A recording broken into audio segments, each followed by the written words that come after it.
Halos 3,000 taga San Mateo, Rizal naman ang lumikas dahil sa ulan at bahang dulot ng bagyong Enteng. Sa katabi nitong barangay, dagdag problema pa ang nasirang kalsada na nagkokonekta papasok ng Metro Manila. At nakatutok si Maki Pulido. Sa lakas ng agos ng tubig mula sa katabing ilog, umapaw ang tubig at nauka ang ilalim ng natitirang lane ng kalsadang ito sa Barangay Silangan, San Mateo, Rizal.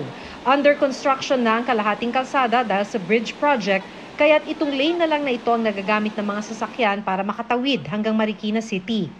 Pinagbabawalan ng dumaan ng kahit na anong sasakyan dito dahil sa ilalim daw nito higit sa kalahati ng pundasyon na ukana, so kahit na anong oras maaari itong bumigay.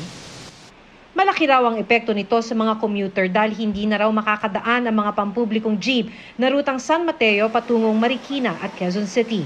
Malayo po talaga pag doon sa kabila, yung karamihan dito puro sa Marikina, Cubao, Quezon City.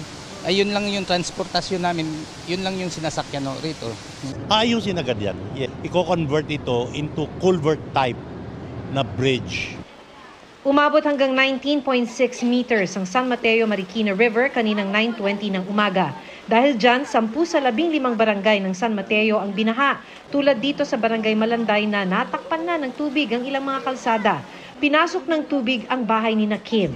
Dahil sa naranasan nila noong bagyong Karina, nag-akyat sila agad ng gamit nang makitang malakas na buhos ng ulan kaninang madaling araw. Kasi nakaraan inabot Ngayon po, inagahan na po. Wala pang hanggang paa pa lang po yung tubig, inano na po namin. Tuwing baha, apektado ang kabuhayan dahil hindi makapamasada ang kanilang tricycle. Pero ang pinaka-ikinatatakot nila ay magka-leptospirosis. Natatakot naman po talaga magka-leptos. Kaya po, ilan lang po talaga bababa para makapabili po ng mga pagkain po sa labas. Sa kabuuan, as of 2 p.m., higit 2,800 individuals ang lumikas at pansamantalang nanunuluyan sa mga evacuation center. Isa rito si Marisa at kanyang 5 taong gulang na anak.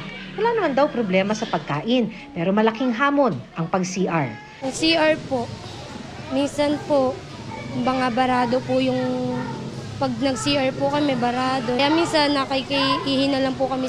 Para sa GMA Integrated News, Maki Pulido, nakatutok, 24 oras.